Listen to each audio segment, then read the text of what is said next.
night was as cold as the stare of an ex-lover from across the bar, and just as arousing. As I walked back to my modest office after successfully completing my latest gig of my new career as a private investigator, I contemplated my difficult adjustment to being back in the States.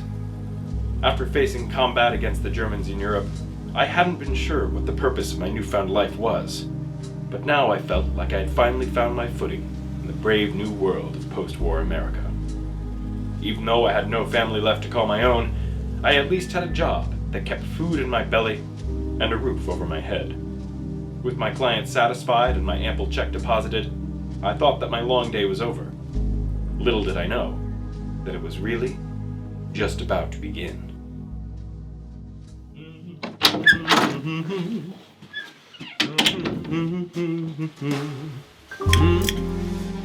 Hello, Mr. Marshall.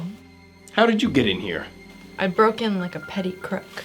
Stick 'em up, Ace. I'm sorry, but are you robbing me? Of your virtue, perhaps. Bold of you to assume a man who just got back from war has any virtue left. I saw all kinds of action over there. I'm sure you did. The question is, are you ready to see some more? Now that all depends. I don't make a habit of working for people who break into my office or touch my things. And I don't make a habit of not getting what I want. And what is it you want then? As if you care to find out. I don't ask questions I don't want to hear the answer to. Now dish. So eager. Tell me, does the name Charlotte Sinclair Dupont mean anything to you? Of course. She's the wife of that millionaire. She's the widow of the business tycoon, Atticus Sinclair Dupont.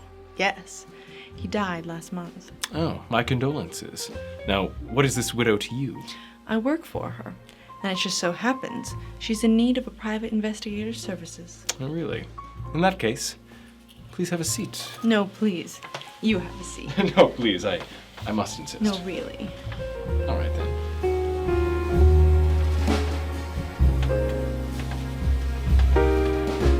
Now, can I get you a drink, Miss... Thorne.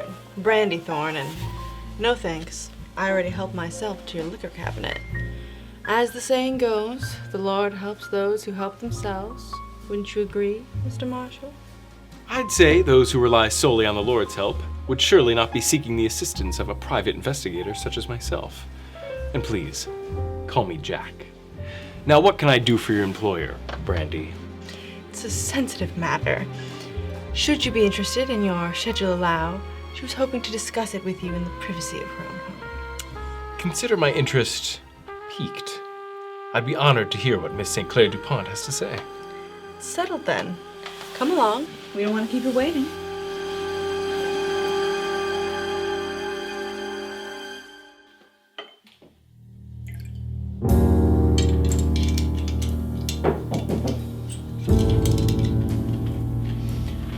Enter. Mrs. Sinclair Dupont, this is Mr. Jack Marshall.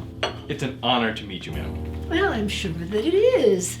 It's an honor to meet me every morning in the mirror myself. I can only imagine what it must be like for you, common folk.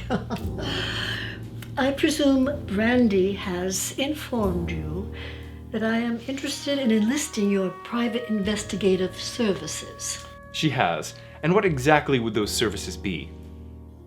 Well, to privately investigate, of course. Brandy, are you sure this man is up to the task? He hardly seems able to comprehend his own profession. He came very highly recommended, although he's a bit dopey at times. Mr. Marshall, please, for my sake and yours, pull yourself together. I only meant to ask what exactly I would be investigating privately. Well, as you are aware, my husband passed away about a month ago. During our passionate marriage, we were unable to conceive a child, despite our best efforts. This left us with no heir.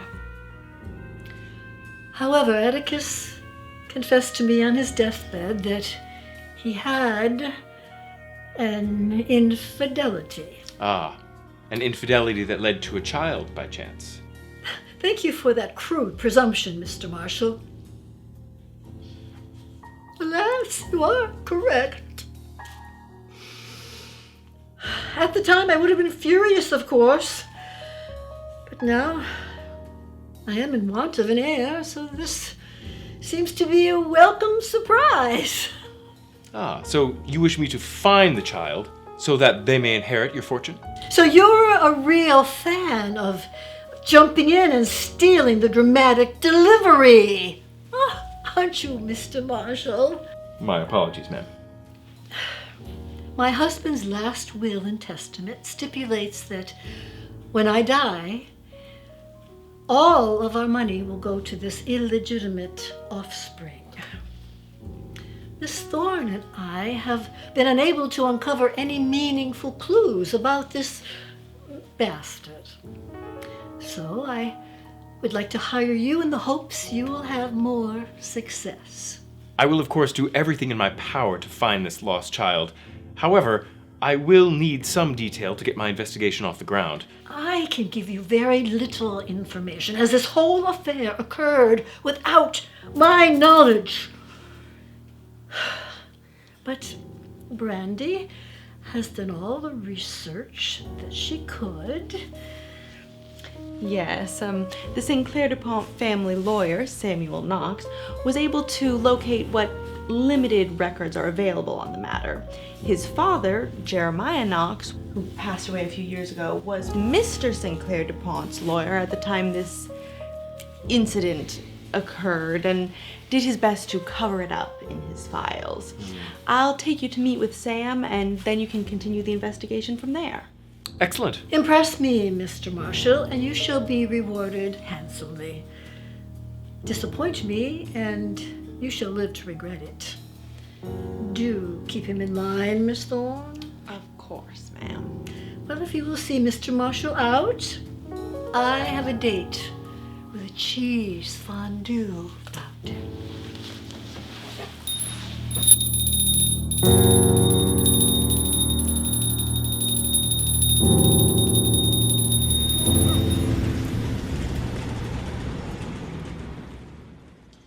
Well, I see this lawyer of yours isn't too concerned with the minor social graces, such as being on time. We should be glad Sam agreed to meet with us at all.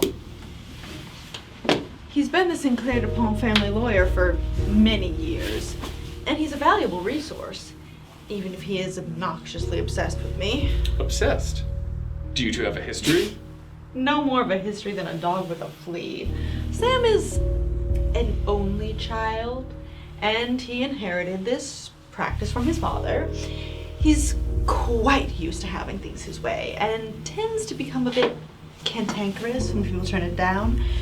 He's a bit dull, is he? Miss Thorne, how wonderful it is to see you again. I'm so sorry that I'm late, but I'm glad that Millie was able to let you in. Thank you so much for meeting with us. Of course. And who is this? This is Mr. Jack Marshall. He's a private investigator. He'll be helping us locate the missing heir. A pleasure to meet you, sir. A pleasure, you say? Am I to understand then that you find my client's predicament enjoyable? That you think that this quest to locate the hitherto unknown child of her deceased spouse, conceived through the most gut-wrenching kind of betrayal, pleasant? No, sir, you misunderstand me. The only thing I misunderstand, Mr. Marshall, is how you groom your hair in such a hideous and unappealing manner. Oh. Sam, please, let's focus on the matter at hand. Of course. You're right, Brandy. Please. As I've shared with you, my father kept minimal records of the affair, and presumably at Atticus's request. I had to do some serious research in the records room just to find this obscure file. You see, all I can tell you is this. The mother, who is regrettably unnamed in the file, seems to have died in 1916 while giving birth, and only 3 people were aware of it at the time. Atticus St. Clair DuPont himself, my father, and the midwife who assisted with the birth. And what is it we know about this midwife? Jesus Christ, will you please let me finish before you interrupt with your foolish questions? Sam, please. The midwife? I'm sorry, Brandy. You see, the file is constructed intentionally to subvert any investigation. The midwife is referred to only as Watkins in the accounting ledger. I see. Is there anything else that might prove useful? Only that I'm free after this meeting and I have a reservation at that new supper club, Le Petit Fromage, for two, if you're amenable, Brandy. Pass. Well, it's getting late. Perhaps I'll look into this midwife in the morning. Excellent. I have to take Mrs. St. Clair DuPont roller skating in the morning, but I'll catch up with you in the afternoon to assess your progress. Delightful. Now, Sam, might I borrow this scant file of yours? I do not think that would be at all appropriate, Mr. Marshall. Sam, it might be quite helpful for the investigation. Can you show some goddamn respect? Jack, I don't think you're going to be getting that file. Clearly. Well, I guess I'll just work with what I know. A midwife named Watkins in 1916. Thank you ever so much for your help, Sam. Yeah. Screw you, little man. Screw you. Brandy, good night.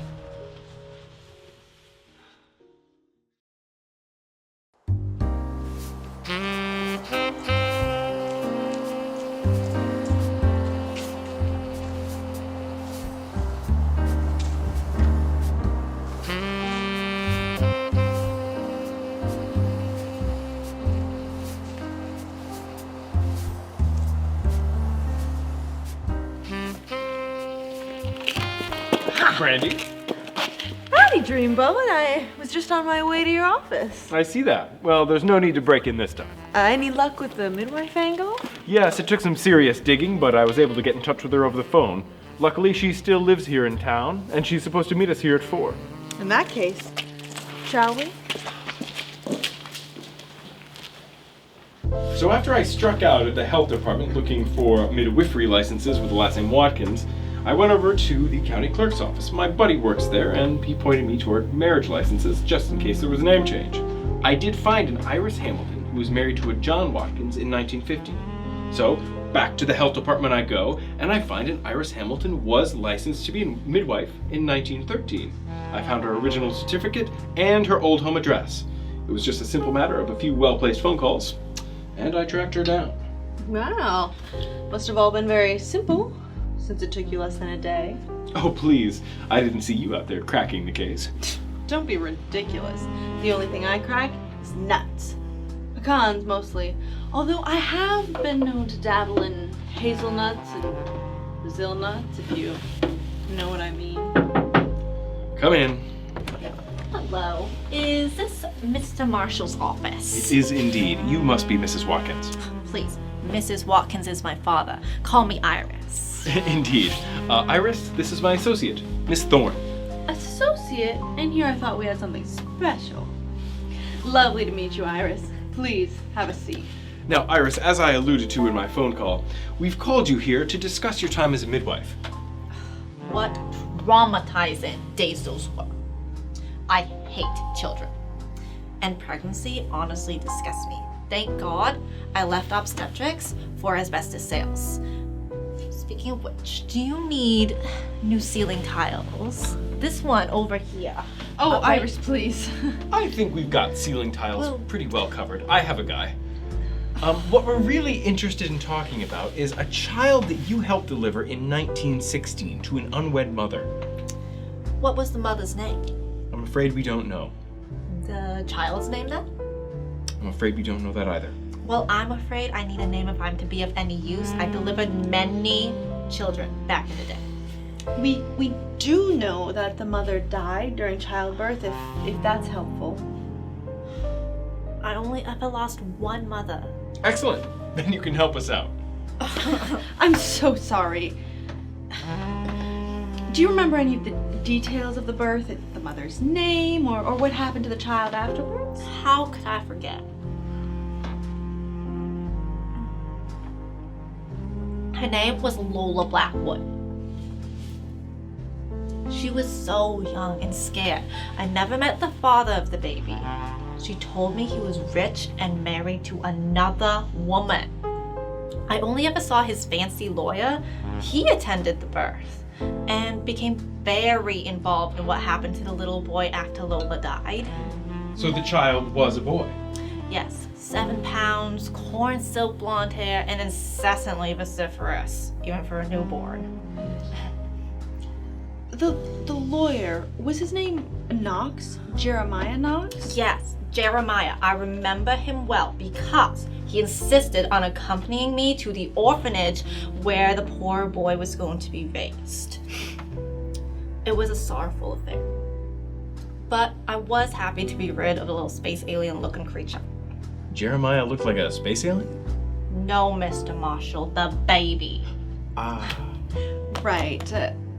This is very important, Iris.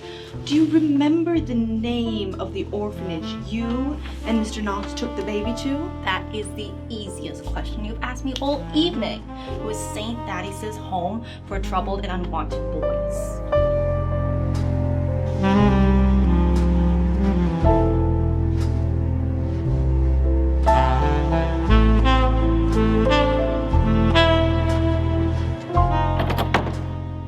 Thaddeus is a vital part of the community. Did you know that 1 in 10 boys are unwanted? Not to mention the 10 in 10 that are troubled. Our mission is to provide a home to as many of these lost boys as we possibly can. Admirable. We had a little trouble finding you, Father. Are you aware that there is another St. Thaddeus home for troubled boys over on Chestnut? Yes, that mix-up happens a lot with uneducated folk. Chestnut Street is St. Thaddeus' home for troubled and unloved boys. We deal with the unwanted here. Of course. That makes perfect sense. Father Van Verudemeister, we're interested in a particular alumnus of yours. Would you mind if we peruse your records? Of course not. I'm always happy to sift through the records to research the son of... That St. Thaddeus acronym really rolls off the tongue, doesn't it? Quite snappy. Right this way, please. Have a seat.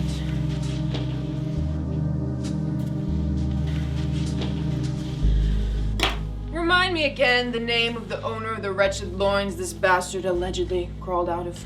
If you're referring to the mother, her name was Lola Blackwood. The midwife who brought the child here to St. Thaddeus said she did so in February of 1916, if that's helpful. Yes, it shouldn't take long. I'm quite skilled in the arts of the archives. Father Van Verudemeister, are you well? I've committed the deadly sin of pride, which is quite out of character for me, as I'm a most meek and humble man. Can you ever find it in your hearts to forgive me? You're forgiven, Father. You're good, man.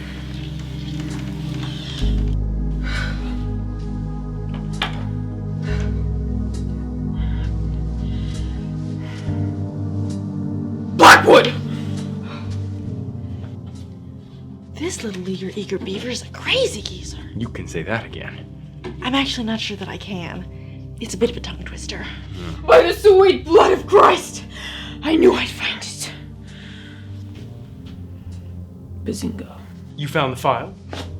I found my lucky clerical collar. But yes, I found your file as well.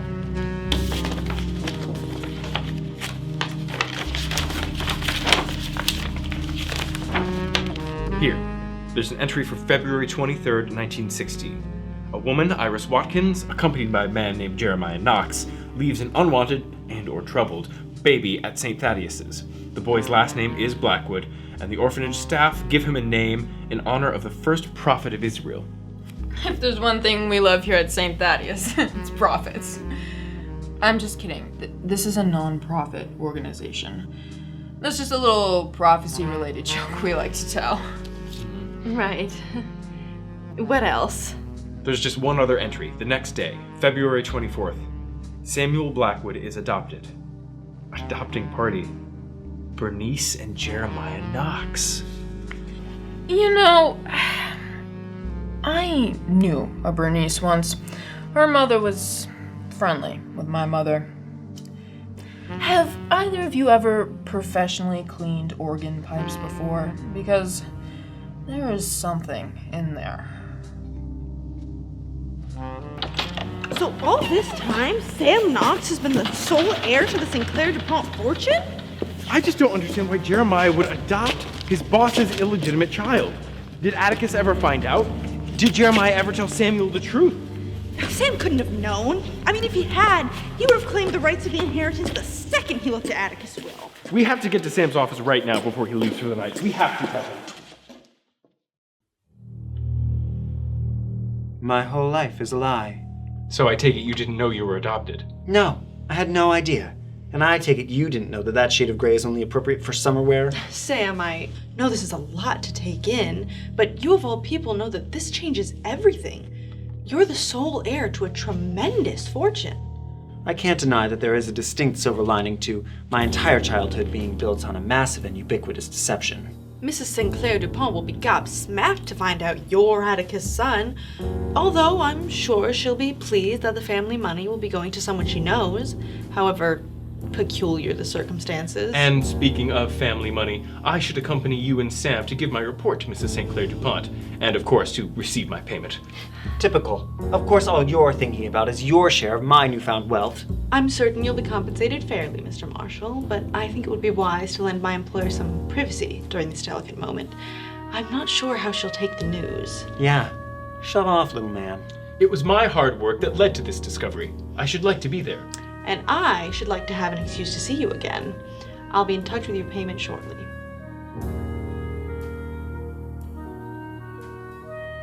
This is intense. Then I'll expect to hear from you. Finally. You know, Brandy, now that I'm a millionaire, I can afford to do so much better than you. Models, movie stars, and the like. But I'm still willing to give you a chance, if you'd like it. How generous. I'll keep it in mind.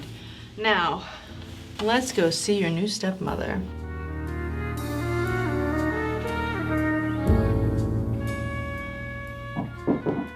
Enter. Oh, Samuel, Brandy. Have you news from the private investigator about the search for Atticus's misbegotten child? Yes, Mr. Marshall and I were able to locate your husband's lost son. Oh! It turns out Sam's father was very involved in what happened to the boy after the secret birth. Oh. So just how involved was our dearly departed Mr. Knox in this salacious saga? He adopted the boy. It is hard to believe, but it seems that my father dropped me off at an orphanage one night at Atticus's request, and then picked me up the next day with my mother to adopt me. It's all right here in the file. This is a surprise. I know, I'm still taking it in myself. I guess that this means that you're my stepmother. Should I start calling you that now? I'm afraid not. This is quite a shame, isn't it, Brandy? If you say so, ma'am. Why is it a shame? Because I thought the lost heir would be someone I didn't know. There was no way I was going to let the product of my husband's extramarital promiscuity take all my money. But now that I know it's you, what I'm about to do is slightly inconvenient. Mrs. St. Clair DuPont, I'm not sure that I understand. That was one hell of a recoil. You handled it with grace and poise, ma'am. Oh, well, to be honest, Samuel always did great on me, so I suppose I got rid of an independent, illegitimate heir and a pesky lawyer all in one fell swoop. You killed two birds with one stone, ma'am. What are you talking about? I killed one man with one gun. You were there. You saw me. Are you feeling all right, Brandy? And what is this talk about birds and stones that you speak of? It's just an expression. Never mind. Well, carry on. I'm going to have some friends over this afternoon, and I would hate to explain why I had the corpse in my sitting room again. Of course, ma'am.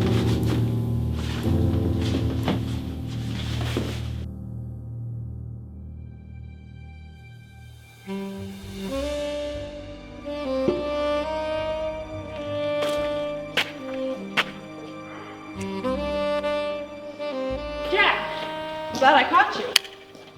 Brandy, I didn't expect to see you so soon. Couldn't stay away, could you? Don't flatter yourself too much, pal. I brought you the greenbacks from Mrs. St. Clair Dupont. Wow, so she truly did appreciate my services. How'd she take it when she found out her husband's heir was the family lawyer? She was very surprised. She fell right to the ground. Oh no. How's Sam? Insufferable as ever, I'm sure. Surprisingly quiet. It's been refreshing.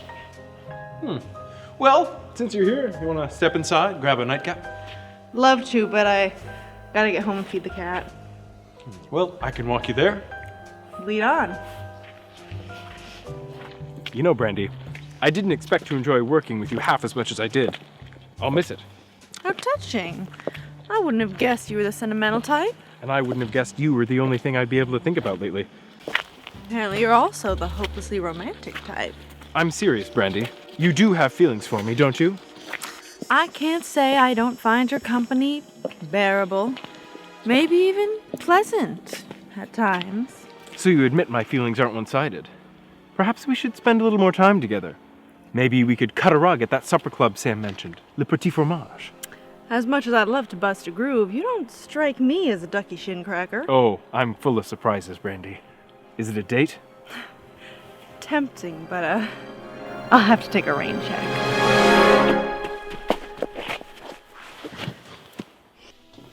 Brandy, there's the matter of that loose end. Loose end, ma'am? Yes, the private investigator.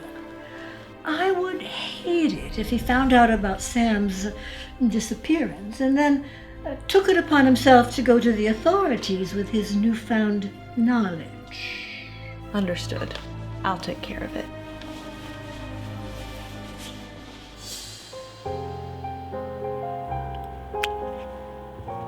Brandy, why? Sorry, soldier. Some of us dance alone.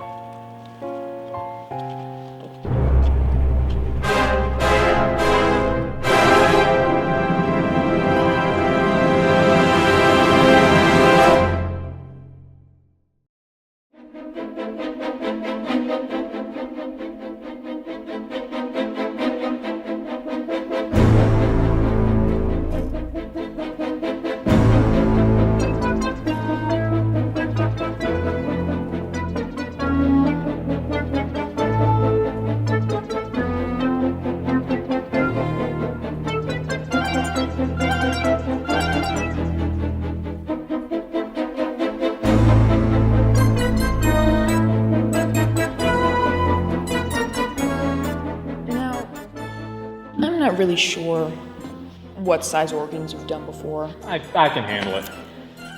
Don't speak too quickly. If you leave anything behind in there, gloves, socks, your tasteful hat, I will be able to tell, and I'm perfectly comfortable taking legal action. So why don't you go take a look? I'll get... Understood.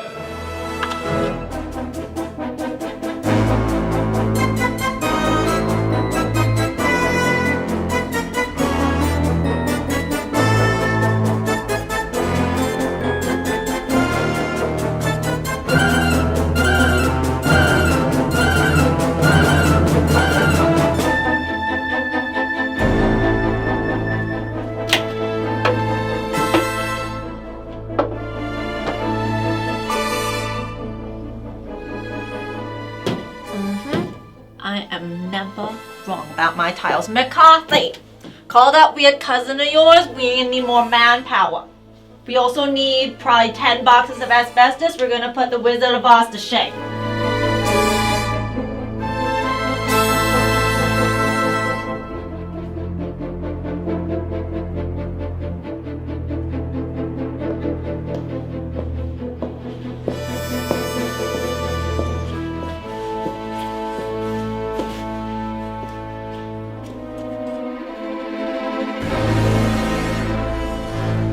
failed scheme to kill your boss's deceased husband's illegitimate child turned heir who happened to be adopted by the family lawyer? No, actually, that went quite well. Failure to tie up loose ends involving things in that scheme? No, actually, I had no issues with that, too. Failures to secure the cash? I'm on salary, so Oh. I think I'm gonna go powder my nose.